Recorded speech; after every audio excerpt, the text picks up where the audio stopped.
샬롬 샬롬 샬롬 샬롬. 하나님 사랑합니다.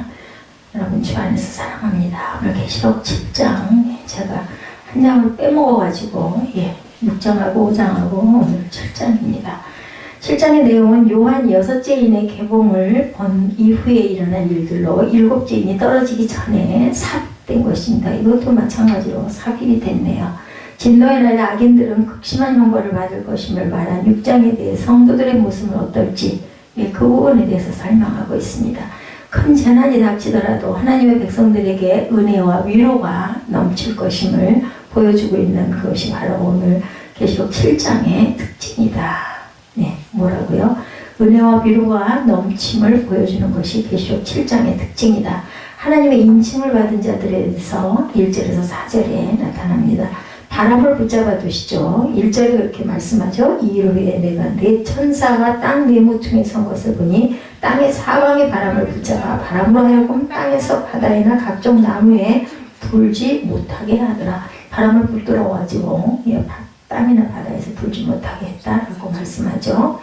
거기서 천사들은 이렇게 사방의 바람을 붙잡아서 우리가 엄청 기적 같은 일인데 이렇게 이것들이 바람 부는 것을 천사들이 붙잡아 두었다는 것은 구원의 확보를 어떻게 했다? 성장한 성도들이 인침 이전에 환란이 오지 못하도록 만류하고 붙들고 있다는 뜻이 됩니다. 하나님께서는 성도들의 인치심을 통해서 구원해 주시기까지 필요한 준비들을 모두 하고 계신다. 이렇게 생각하시면 됩니다. 시편 89편 13절에 하나님의 강한 능력의 팔에 대해서 말씀하죠. 주의 팔에 능력이 있사오며 주의 손은 강하고 주의 오른손을 높이 들리우셨나이다. 시편 89편 13절 말씀입니다. 하나님의 강한 능력의 팔은 능력을 부여하신다. 시편 89편 21절입니다. 같은 89편이죠. 내 손이 그와 함께하여 견고하게 하고 내 팔이 그를 힘있게 하셨다. 이건 사무엘상 10장 13절의 말씀과도 같습니다. 하나님의 팔은 징벌을 의미합니다. 이사야 30장 30절입니다. 여호와께서 그의 장엄한 목소리를 듣게 하시며 혁혁한 진노로 그의 팔에 치심을 보이시되 맹렬한 화염과 폭풍과 폭우와 우박으로 하시리니 이렇게 증거합니다. 하나님의 자녀들을 인치는 부분이 3절에서 4절에 나타나죠. 하나님의 인을 가지고 온 천사가 하나님의 종들의 이마에 인치기까지 땅이나 바다나 나무나 해하지 말라고 외친 후에 인만인 사람의 수를 말하고 있죠. 4절에 보면 우리 4절 한번 볼까요? 3, 4절 이르되 우리 하나님의 종들의 이마에 인치기까지 땅이나 바다나 나무들을 해하지 말라 하더라. 내가 인침을 받은 자의 수를 들으니 이스라엘 자손의 각 지파 중에서 인침을 받은 자들이 14만 4천이다. 이렇게 얘기하고 있습니다. 그래서 보면은 14만 4천 명이라는 것은 만국의 복음이 전파되고 난 후 이스라엘 민족이 회개하고 주께로 돌아올 것을 뜻하고 있습니다. 계시록 14장의 14만 4천과는 의미가 조금 다르다. 로마서 11장 17절에서 26절에 이 신비는 이방인의 충만한 수가 들어오기까지 이스라엘에 더러는 우둔한 것이 된 것이다. 그리하여 온 이스라엘이 구원을 받으리라. 이렇게 말씀하고 있죠. 그 천사가 말한 그 이스라엘 자손의 각 지파 중에서 인만인 자의 수는 각 지파당 1만 2천 명씩 모두 14만 4천 명. 우리가 아까 1만 2천 명 계속해서 읽었죠. 이 부분에 대해서 해석은 우리 그 계시록에서 어려운 부분이기도 하고 주석의 주의가 또한 요구가 됩니다. 함부로 얘기할 부분이 아니죠. 상징적인 숫자다 이렇게 얘기를 합니다. 그래서 이스라엘 자손의 각 지파라는 문자적으로 유대 민족을 가리킨다고 보기보다는 영적 이스라엘, 그죠? 구원받은 이스라엘, 기독 성도들, 그죠? 기독교 성도들을 의미하는 것으로 보죠. 계시록은 이스라엘의 민족적 미래에 대한 책이라기보다는 전 인류에 대한 그런 미래적 구원의 역사를 기록한 책이라고 우리가 보면 됩니다.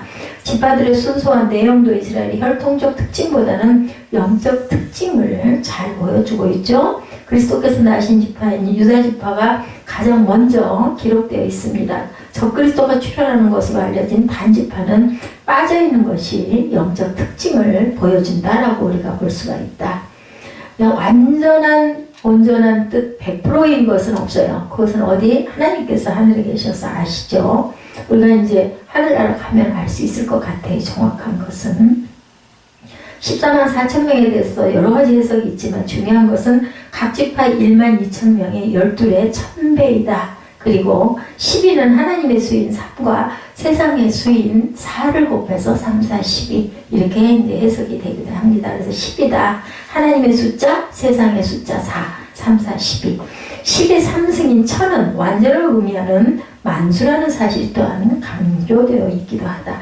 그러니 이 수는 하나님의 수와 세상의 수의 연합인 11을 기본으로 하고 있고, 그리고 10이란 만수로 증식시킨 것이니까 하나님께서 구원하실 수 있는 최대한의 충만한 수를 의미한다고 볼 수가 있다. 하나님께서는 그의 자녀들을 충분히 구원할 만큼 구원하실 것이다. 그 숫자는 알 수 없지만 14만 4천이라는 것은 충만한, 그죠? 할 수 있는 대로 다 하는 그라는 그 숫자, 그 하늘의 숫자, 땅의 숫자를 합해가지고 본 것이니까 10이란 만수로 증식시켜가지고 이렇게 그 충만하고 합당한 숫자를 상징적으로 의미한다. 그들은 영적 이스라엘을 당연히 이루게 되겠죠. 보호자이신 그리스도에 대해서 디모데후서 4장 17, 8절이죠. 주께서 내 곁에 서서 나에게 힘을 주심은 나로 말미암아 선포된 말씀이 온전히 전파되어 모든 이방인이 듣게 하려 하심이니 내가 사자의 입에서 건짐을 받았느니라.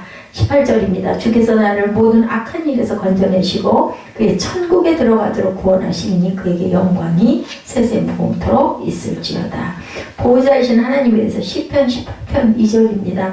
야훼는 나의 반석이시오 나의 요새시오 나를 건지시는 이시오 나의 하나님이시오 내가 그 안에 피할 나의 바위시오 나의 방패시오 나의 구원의 뿌리시오 나의 산성이로다. 우리 이 부분의 말씀을 많이 읽고 외우죠. 우리 시편 18편 이제 다시 한번 읽어볼까요? 야훼는 나의 반석이시오 나의 요새시오 나를 건지시는 이시오 나의 하나님이시오 내가 그 안에 피할 나의 바위시오 나의 방패시오 나의 구원의 뿌리시오 나의 산성이시로다. 아멘. 성도들과 천사들의 하나님이기도 합니다. 이스라엘 각 지파 중에서 임받은 자들의 수요가 밝혀진 후에 요한은 각 나라와 족속의 큰 무리들이 흰옷을 입고 손에 종려 가지를 들고 보좌 앞과 어린 양 앞에 서서 큰 소리로 외치는 것을 듣죠. 이들의 존재에 대해서 14만 4천 명을 유대인으로 보는 사람들은 이방인 성도들을 가리킨다고 주장할지는 모르겠으나 각 나라와 족속과 백성과 방언에서 아무라도 능히 셀 수 없는 큰 무리난 셀 수 없는 사람들에 대한 유래를 얘기하고 있습니다. 충만한 숫자죠. 예, 할 수 있는 대로 다 구원받은 숫자 전체를 얘기를 한다. 그러므로 이들은 앞에 하나님의 종들과 같은 사람들을 말하는 거죠. 그들의 외침은 뭐라고 그래요? 구원하시기에 보좌에 앉으신 우리의 하나님과 어린 양에게 있도다. 이렇게 찬양을 합니다. 이 찬양은 천상에 있는 성도들의 신앙 고백이기도 합니다. 이 세상에 있는 성도들의 고백과 차이가 없는 것이 특징이죠. 이 찬양에 있자 모든 천사가 보좌와 장로들과 내 생물의 주위에 섰다가 보좌 앞에 엎드려 얼굴을 대고 하나님께 경배하는 부분이 나타납니다. 그리고 아멘 찬송과 영광과 지혜와 감사와 존귀와 능력과 힘이 우리 하나님께 세세토록 있을지어다. 아멘. 이렇게 고백하죠. 이러한 찬양이 울려 퍼지고 있을 때 한 장로가 요한에게 다음과 같이 말하고 있죠.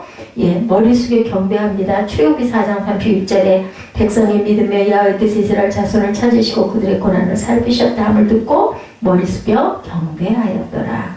엎드려 경배하는 부분이 역대하 7.5절에 솔로몬 왕이 드린 제물이 소가 2만 2천 마리요 양이 12만 마리라 이와 같이 왕과 모든 백성이 하나님의 전에 낙성식을 행하니라.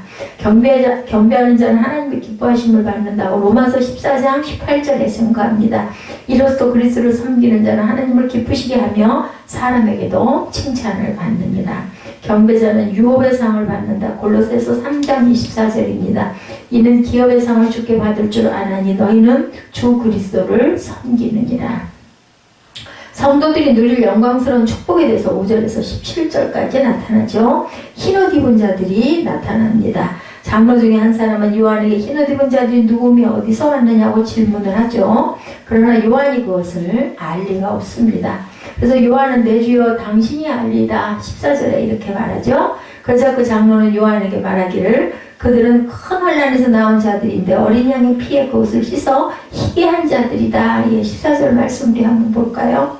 14절 13, 14절 장로 중 하나가 응답하여 나에게 유대인이 흰옷 입은 자들이 누구며 또 어디서 왔느냐? 내가 말하기를 내 주여 당신이 아시나이다 하니 그가 나에게 이르되 이는 큰 환난에서 나오는 자들인데 어린 양의 피에 그 옷을 찢어 희게 하였느니라. 그러므로 그들이 하나님의 보좌 앞에 있고 또 그의 성전에서 밤낮 하나님을 섬김에 보좌에 앉으시니가 그들 위에 장막을 치시리니 그들이 다시는 줄이지도 아니하며 목마르지도 아니하고 해나 아무 뜨거운 기운에 상하지도 아니하리니 이는 보좌 가운데 계신 어린 양이 그들의 목자가 되사 생명수샘으로 인도하시고 하나님께서 그의 눈에 모든 눈물을 씻어주실 것입니다. 이 부분은 많이 읽어서 많이 아는 부분이죠. 천국은 어떤 피해나 사고도 없이 완벽하게 무슨 장소? 보호받는, 우리가 보호받는 장소이죠. 최후의 환난을 통과하며 성도들이 누리게 될 축복에 대해서 16, 17절에는 이렇게 증거하고 있습니다. 그리고 장차 재림 전에 닥칠 최후의 대환난에 대해서 말씀하는 부분이 14절에서 17절까지 쭉 내려오고 있죠. 요한이 오는 환상은 최후의 대환난을 통과한 후에 하나님 앞에서 순교자들에 대한 예언입니다. 하나님을 잘 섬기면 귀하게 여긴다고 요한복음 12장 26절에 사람이 나를 섬기려면 나를 따르라. 나 있는 곳에 나를 섬기는 자도 거기 있으리니 사람이 나를 섬기면 내 아버지께서 그를 귀히 여기리라. 하나님을 경외하며 섬겨야 된다. 시편 2편 11절이죠. 야훼를 경외함으로 섬기고 떨며 즐거워하지. 경외한다라는 것은 그죠? 두려워하듯이 아주 너무 존중스럽게 그렇게 그 경외하는 말씀. 부지런히 열심을 품고 섬기라고 그러죠. 로마서 12장 11절에 부지런하여 게으르지 말고 열심을 품고 주를 섬겨라. 겸손과 인내로 섬겨야 한다. 사도행전 20장 19절에 곧 모든 겸손함과 눈물이며 유대인의 관계로 말미암아 당한 시험을 참고 주를 섬긴 것과 이렇게 증거하고 있습니다. 그래서 아까 제가 읽은 대로 16, 7절은 성도들이 누릴 영광과 축복이죠. 최후의 환난을 통과한 후에 성도들이 누리게 될 축복에 대해서 요한은 바라보고 있습니다. 그 모습은 성도들이 하나님의 보좌 앞에 있고 성전에서 밤낮 하나님을 섬기고 보좌에 앉으시니까 그들 위에 장막을 치시는 것으로 표현이 되죠. 이 표현은 다름이 아니라 성도들이 하나님과 늘 함께 있을 것을 말해주는 그런 모습입니다.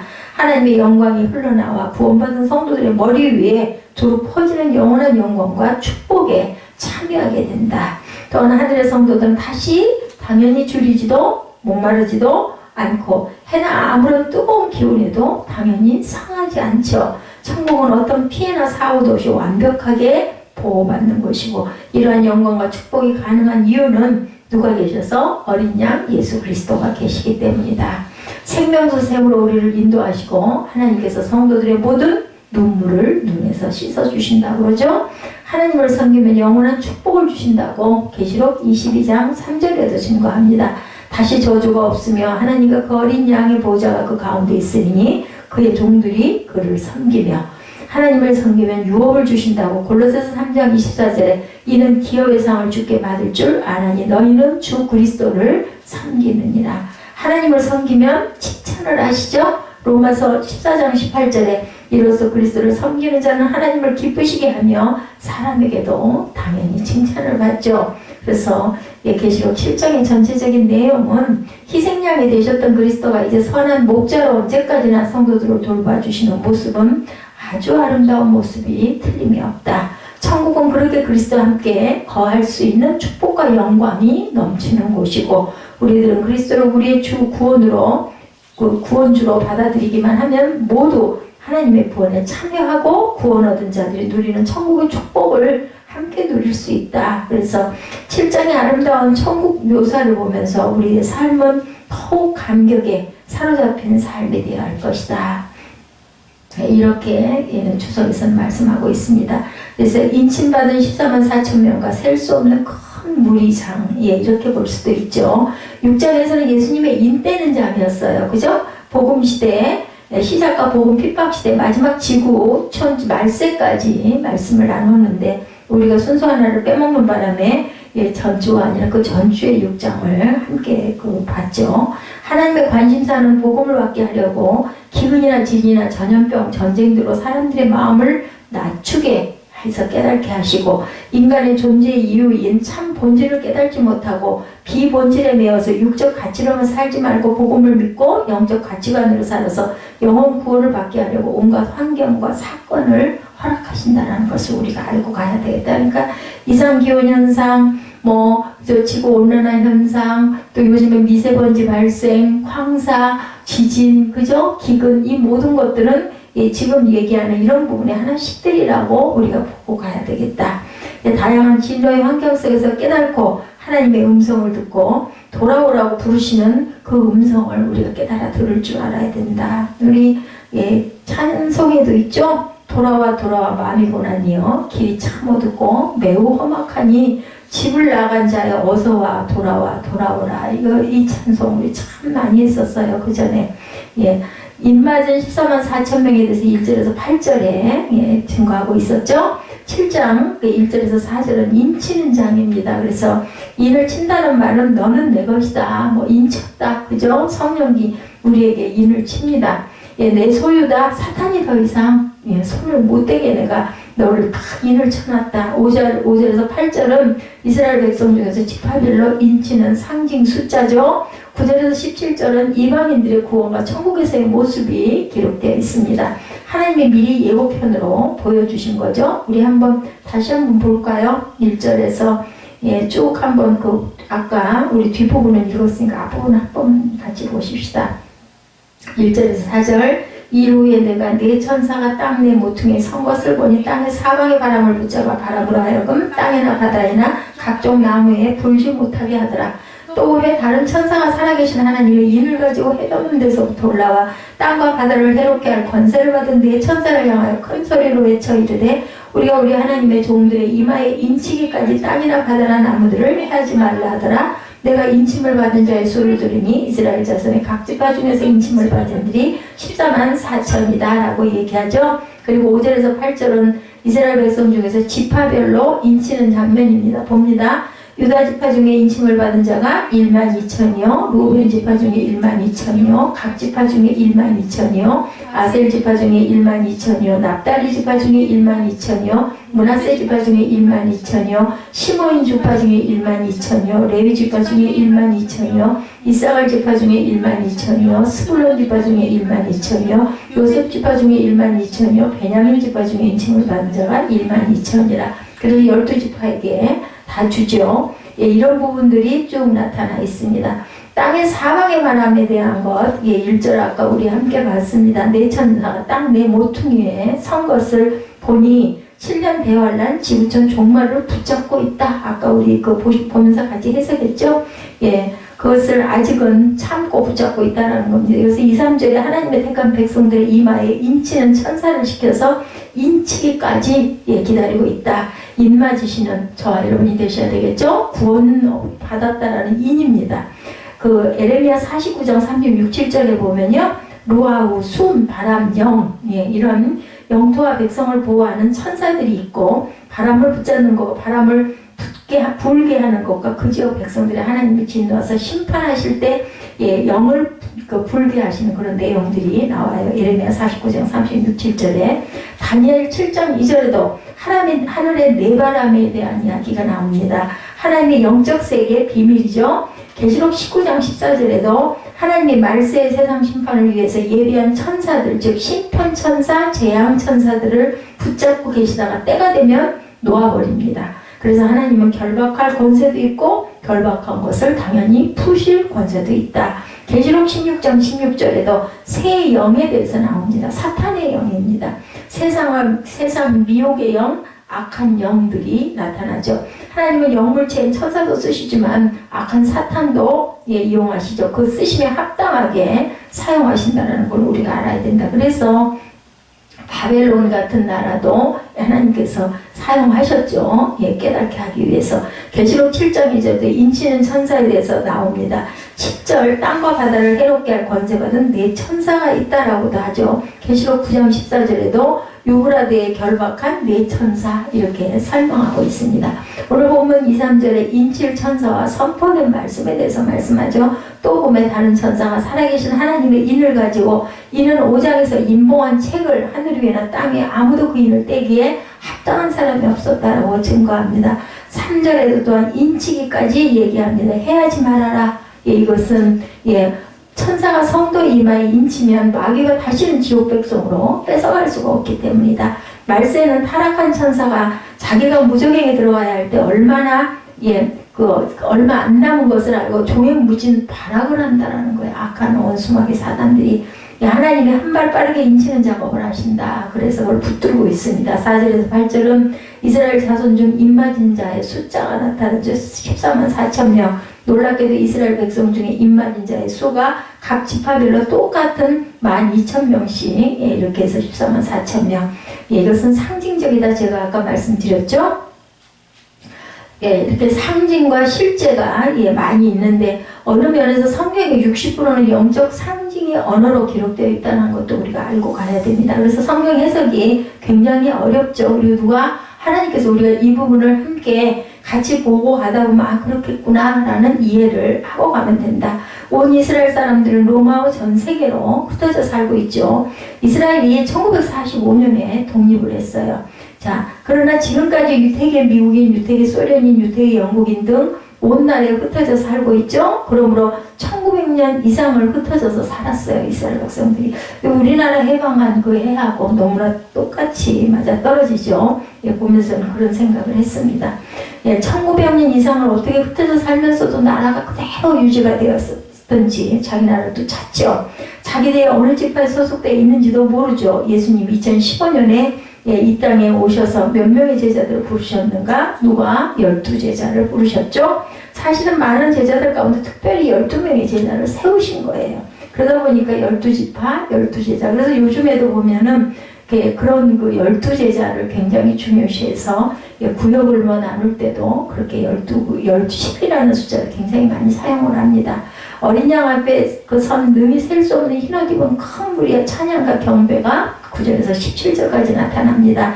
이 이후에 내가 보니 각 나라와 족속과 백성과 방언에서 아무라도 능히 셀 수 없는 큰 무리가 나와 흰옷을 입고 손에 종려가지를 들고 보좌 앞과 어린 양 앞에 서서 10절에 보면 큰 소리로 외쳐 이르되 구원하심의 보좌에 앉으신 우리 하나님과 어린 양에게 있도다. 이렇게 생략이 되죠. 13, 4절에 장로 중 하나가 응답하여 나에게 이르되 흰옷 입은 자들이 누구며 어디서 왔느냐. 그랬더니 누가 요한이 내 주여 당신이 아시니다니 그가 나에게 이르되 이는 큰 환난에서 나온 자들인데 어린 양의 피로 그 옷을 희게 하였느냐. 하얗게 했다는 것은 죄를 다 씻었다라는 얘기겠죠. 이들 천국에서 14만 4천의 이스라엘 백성을 지파별로 인친 사건 후에 갑자기 능히 셀 수 없는 큰 무리가 나타나는데 14절 하반절에는 큰 환난에서 나오는 자들이다. 이들은 적그리스도 출현 후 마지막 대환란 후 끝까지 큰 환난 속에 믿음을 지킨 그러한 사람들, 예수 그리스도가 재림하실 때 공중으로 휴거하는 그러한 사람들이다. 이들의 영적 상태는 14절 이하에 어린 양의 피에 그 옷을 희게 하였느니라. 어때요? 구원받은 사람들이죠. 죄를 다 씻은 사람들. 그동안 제대로 믿지 못한 죄를 철저히 회개하고 마태복음 25장의 10처녀 비유 중에 누구? 슬기로운 5처녀처럼 기름 등불을 예비하고 예수님을 맞을 준비를 하는 이방인들이다. 자지 않고 깨어있는 자들, 이방인의 백성 가운데 들어오는 충만한 숫자죠. 로마서 11장 25절에 백성 형제들아 너희가 스스로 지혜있다 하면서 그 신비를 너희가 모르기를 내가 원한다. 알아라 얘기죠. 이 신비는 이방인의 충만한 수가 들어오기까지 이스라엘 더러는 우둔하게 된 것이다. 충만한 수가 들어와야 되기 때문에 이스라엘이 그동안 온전하게 다 구원을 받지 못하고 그것이 이방인에게까지 갔다. 아무라도 능히 셀 수 없는 큰 무리, 환난에서 나오는 자들이죠. 계시록 7장 13, 4절에 이것은 말세에 구원받은 이방인의 숫자를 상징하고 있다. 흰옷을 입었다라는 것은 어린 양의 피에 옷이 희게 씻었다라는 말은 참고로 성경 몇 곳을 보면 다니엘 12장 10절에도 많은 사람이 연단을 받아 스스로 정결함에 희게 할 것이니 악한 사람은 악을 행하리니 악한 자는 아무것도 깨달지 못하되 오직 지혜 있는 자는 깨달으니라. 중요한 것은 지식이 많은 게 중요한 게 아니라 지혜가 있어야 되겠죠. 어떤 지혜? 하늘의 지혜를 하나님께 은혜로 받아야 됩니다. 요한 1장 7절에 그가 빛 가운데 계신 것 같이 우리도 빛 가운데 행하면 우리가 서로 사귐이 있고 그 아들 예수의 피가 우리를 모든 죄에서 깨끗하게 하실 것이요. 끝까지 자기를 지키고 믿음을 지킨 자들, 주님의 피에 죄를 희게 하는 자들, 9절 그 하반절에 손에 종려가지를 들고 이렇게 얘기하죠. 세상을 이기고 승리의 함성을 부려 주님을 찬양하는 무리들을 이야기하고 있습니다. 9절 밑에 보좌 앞에 어린 양 앞에 서서 환난을 이기고 승리하고 나온 자들은 부끄러운 구원받은 자들과는 구별이 된다라는 것. 10절에 큰 무리의 찬양, 큰 소리로 외쳐 이르되 하고 찬양의 내용이 10절에서 12절에 나타나죠. 뭐라고? 구원하심이 보좌에 앉으신 우리 하나님과 어린 양에게 있도다 반복하죠. 11절에 천국에 있는 모든 천사의 찬양은 모든 천사가 보좌와 장로들과 내 생물들을 주위에 섰다가 보좌 주변을 둘러선 만만의 천사들 보좌 앞에 엎드려 얼굴을 대고 하나님께 경배하여 이르되 천사들의 경배 찬양이 나타나죠. 우리도 이런 모습을 본받아야 되겠다. 12절에 경배와 찬양의 내용이 나오죠. 아멘. 찬송과 영광과 지혜와 감사와 존귀와 능력과 힘이 우리 하나님께 세세토록 있을지어다. 아멘 하더라. 피조물의 하나님 경배와 찬양 내용도 나타나죠. 13절에 장로가 질문하죠. 응답하여 이르되 이 흰 옷을 입은 자들이 누구며 어디서 왔느냐. 요한이 대답하죠. 내가 가로되 내 주여 당신이 알지다니 주에 계시는 깨어있어 보좌 앞에 있는 자만 안다라고 얘기합니다. 장로가 대답하죠. 14절 하반절에 이는 큰 환난에서 나오는 자들인데 어린 양의 피에 흰옷을 씻어 희게 하였느니라. 말세에 살 길은 회개입니다. 그렇죠. 우리의 소망은 예수의 피 회개에서 죄 용서 받는 것, 그것밖에 우리가 살아날 길은 없다. 죄인이 구원을 받는 것은 예수의 보혈의 피밖에 없다. 보혈의 샘에 자기 행실의 옷과 영의 옷을 빨아서 흰옷이 되게 하얗게 씻음을 받아야 되겠죠. 우리가 온전히 믿고 온전히 인침을 받아야 되겠다. 그러면 나의 신앙과 나의 삶이 인침을 받은 거룩한 삶인가, 세속과 유혹에 찌든 꼬질꼬질한 삶인가, 우리는 아마 스스로 알 거예요. 그죠? 많이 부끄럽고 많이 부족하지만 그래도 나는 보혈로 주님 보혈을 지나 주님의 품으로 가기를 다 원합니다. 보혈이 꼭 있어야 됩니다. 그래서 보혈로 생활의 옷을 빨고 영의 옷을 빨아서 온전한 성령으로 거듭나는 저와 여러분들이 돼야 되겠죠? 로마서 8장 18절에 생각하건대 현재의 고난은 장차 우리에게 나타날 영광과 비교할 수가 없죠. 눈을 크게 뜨고 천국의 이상을 제대로 바라볼 줄 알아야 되겠다. 믿음은 영적인 실제고 실상입니다. 히브리서 11장 1절이죠. 믿음은 바라는 것들이 실상이요 보지 못하는 것의 증거니. 15절에서 17절 오늘 본문에 보니 보좌에 앉으시니 어미와 하늘나라에서 누리는 영혼은 축복과 특혜에 대해서 나오죠. 하나님의 보좌 앞에 있고 밤낮 하나님을 섬기고 하나님이 그들 위해 장막을 치실 것이요 구별된 백성으로 보호받을 것이고 다시는 줄이지도 목마르지도 아무 뜨거운 해도 안 받고 상하지도 않겠다. 이 모든 것은 어린 양이 그 목자가 되시고 생명수 샘으로 인도하시고 성부 하나님이 그들의 눈에서 모든 눈물을 씻어주실 것이다.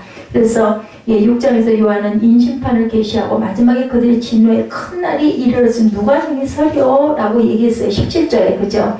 무서운 어린 양의 진노로 하나님의 대적은 절대 피할 수가 없다. 그렇다면 진노 중에 하나님의 백성은 어떻게 된다고요? 계시록의 카메라는 이제 하나님의 백성을 집중적으로 조명을 하고 있습니다. 이렇게 전할될 때마다 이 일 후에 하고 계속 나오죠. 이 환상 후에라는 뜻이죠. 환상에서 환상으로 전환되므로 시간 순서상 다음에 일어날 사건을 뜻하는 것은 아닙니다. 그래서 지금까지 어린 양의 진노 대상을 주목했는데 이제는 어린 양의 구속 대상 1절에 8절은 지상을 배경으로 9절에서 17절은 천상을 배경으로 하나님의 백성을 주목하죠. 네 천사가 그래서 땅 네 모퉁이에 서 있다라고 얘기합니다. 계시록에서 땅은 천상과 대조되는 영역이다. 하늘에 속하지 않은 대적자들의 거주 공간이죠. 네 천사는 사방의 바람을 붙잡아 바람으로 하여금 땅에서 바다에 있는 각종 나무에 절대로 그것이 해하지 못하도록 붙들고 오죽이 나면 붙들고 있겠어요. 그런 일들을 하고 있죠. 불지 못하게 막죠. 땅과 바다를 해롭게 할 권세를 얻은 그 심판 집행자이기도 하다. 요한은 다른 천사 하나가 살아계신 하나님의 인을 가지고 해돋는 데로부터 올라오는 장면도 보았어요. 그 천사는 네 천사의 심판 집행을 제안하며 외치죠. 우리가 우리 하나님의 종들의 이마에 인치기까지 땅이나 바다나 나무나 해하지 말아라. 이렇게 소리 지릅니다. 이는 편지 내용을 감칠 때뿐 아니라 소유권을 표시할 때도 인을 치죠. 하나님의 인을 맞았다면 이 땅에 있어도 하늘에 속한 사람입니다. 그래서 우리는 성도라고 얘기하죠. 이마의 표는 대제사장 이마의 성결 표식과 에스겔의 환상을 반영합니다. 이마는 매우 잘 보이는 신체 부위입니다. 그래서 이마의 표시는 공개적인 신앙 고백의 역할을 하죠. 하나님은 그분 소유를 별도로 구별해서 어린 양의 진노로부터 이렇게 보호하신다. 성도가 언제 이 땅 백성과 구별될까? 그리스도 대속 사역을 믿는 그 순간부터, 믿는 순간에 영생을 얻은 사람, 사망에서 생명으로 옮겨진 사람. 그것이 바로 요한복음 5장 24절의 말씀이죠. 구원의 복음을 믿는 순간 하나님의 종이 되고 성령으로 인치심을 받는다. 에베소서 1장 13절입니다. 그러니 이마에 인치는 사건은 재림 직전에 있을 특별한 징조가 아니죠. 우리가 성령으로 받고 구원을 받으면 인이 쳐지는 거죠. 예수께서 성취하신 구속을 적용하시는 성령께서 재림의 날까지 반복하실 사역이다. 성령께서 내주하시는 성도라면 누구나 이미 이마에 인을 받았다. 고린도후서 1장 21절에서 22절에 증거합니다. 요한은 이스라엘 자손의 각 지파 중에서 인 맞은 자들의 수를 듣죠. 14만 4천은 유대인 구원자 총수를 뜻하는 게 아니라 영적인 모든, 그죠? 모든 사람들을 상징적으로 뜻했다라는 겁니다. 이 목록에 아브라함과 이삭과 야곱이 죄도 있어요. 그죠? 근데 그들도 다 속해 있다. 구약에서는 이스라엘 민족을 제사장 나라의 거룩한 백성이라고 부르죠. 출애굽기 19장 6절이죠. 근데 신약에서는 그 표현을 교회에 적용하죠. 베드로전서 2장 9절이죠. 우리 모두는 왕같은 제사장이라고 말씀하죠. 이스라엘 혈통이라고 해서 모두 이스라엘 사람으로 여기지는 않습니다. 로마서 9장 6절에 보면 뭐라고 얘기해요? 그리고 속히 유대인이라야 참 유대인이다 이렇게 이야기합니다. 표면적 유대인이 아니요. 그죠? 로마서 9장 6절이죠. 표면적 육신의 할례가 아니니라. 그리고 로마서 2장 29절에 오직 이면적 유대인이며 할례는 어디에? 마음에 할지니 영에 있고 율법 조문에 있지 아니한 것이라. 칭찬이 사람에서가 아니요 하나님에게서만 우리가 칭찬을 받아야 된다. 교회를 하나님의 이스라엘이라고 증거합니다. 갈라디아서 6장 16절에 그러니 14만 4천은 어린 양이 진노의 날에 능히 설 진정한 이스라엘이 뭐라고요? 믿음의 자녀들, 그죠? 성도들을 의미합니다. 그러니까 모든 땅에 있는 모든 성도들, 믿음의 성도들, 곧 또한 천국에 있는 모든 성도들, 곧 아직 땅에 있는 교회를 상징했다. 1차적으로 성전 파괴 전에 환난을 피할 성도도 당연히 포함되어 있겠죠. 천사는 지파마다 1만 2천 명씩 선택해서 인을 치는 부분이 아까 우리 봤던 대로 5절에서 8절 군대를 조직하거나 기업을 분배하려는 계수가 아니기 때문에 레위 지파를 포함한 이유는 분명하지만 단 지파를 뺀 이유는 불분명합니다. 유다 지파는 어린 양이 태어난 지파라서 가장 먼저 언급했고 다른 지파의 나열 순서는 그냥 되는 대로 그죠? 쭉 어떤 그 순서가 특별히 있지 않습니다. 그래서 불분명한 점은 불분명하다고 우리가 항상 얘기를 해야 됩니다. 뭔가 어떤 흐름의 역사가 없고 그냥 아까 읽은 거는 그냥 쭉 그저 나열이 됐습니다. 분명한 사실은 지파중이라는 표현이 13번이나 반복이 됩니다. 입맞은 자들은 선택을 받고 선택을 받았는지에 대해서는 알려지지는 않습니다. 근데 그것은 인을 왜 맞았겠어요? 믿음을 가지고 구원을 받고 우리가 우리의 죄를 깨끗하게 빨아 입었기 때문에 구원을 받고 인을 맞았겠죠. 그래서 요엘은 누구든지 야훼 이름을 부르는 자는 구원을 얻는다 이렇게 얘기하고 있지 않습니까? 요엘서 2장 32절이죠. 예수님은 끝까지 견디는 자가 구원을 얻을 것이라고 마태복음 24장 13절에도 말씀합니다. 야훼 이름을 부르거나 끝까지 견딘 인간의 행위가 구원을 획득하게 하는 것은 아니지만 성령으로 인치심을 받은 자는 야훼 이름을 부르며 견뎌야 된다. 참고 우리가 인내해야 된다는 게 항상 가장 중요한 부분입니다. 어느 때까지? 그리스도의 충만한 수가 돌아올 때까지. 누구의 시간까지? 하나님의 시간, 우리의 시간이 아닙니다. 그래서 전도라는 것은 인맞은 자를 찾는 수고죠. 인을 찍어주는 작업은 누가 하나님께서 하시죠. 우리는 전할 뿐이죠. 그래서 찍는 분은 하나님이시고 성령이십니다. 우리는 잃은 양을 찾을 수 있지만 염소를 양으로 당연히 바꿀 수가 없습니다. 그것은 누가 예, 하나님께서만 아시죠. 하나님은 인치신 자들을 어린 양의 진노에서 보호하시죠. 전쟁터에서도 버림받은 젖먹이와 엄마 품의 젖먹이의 상황은 다릅니다. 하나님은 인치신 자들을 엄마 품의 젖먹이보다 더 철저하게 보호하신다. 이사야 49장 15절이죠. 지상 장면이 2일 후라는 표현과 함께 다시 천상 장면으로 전환이 되죠.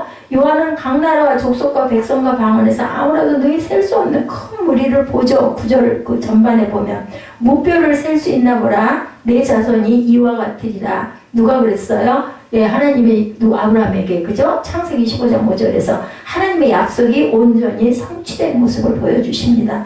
하나님은 구원받는 자의 수요를 정확하게 아시겠지만 요한에게는 뭐라고? 셀 수 없는 무리라고 얘기합니다. 천상 장면은 하나님의 언약이 성취 완료된 사실을 보여주죠. 보면 창세기 13장 16절, 역대상 27장 23절에 예, 역대상 27장 23절에 보면 이스라엘 사람의 20세 이하의 수요는 다윗이 조사하지 아니하였으니 이는 야훼께서 전에 말씀하시기를 이스라엘 사람은 하늘의 별같이 많게 하리라 하셨습니다. 이렇게 증거합니다.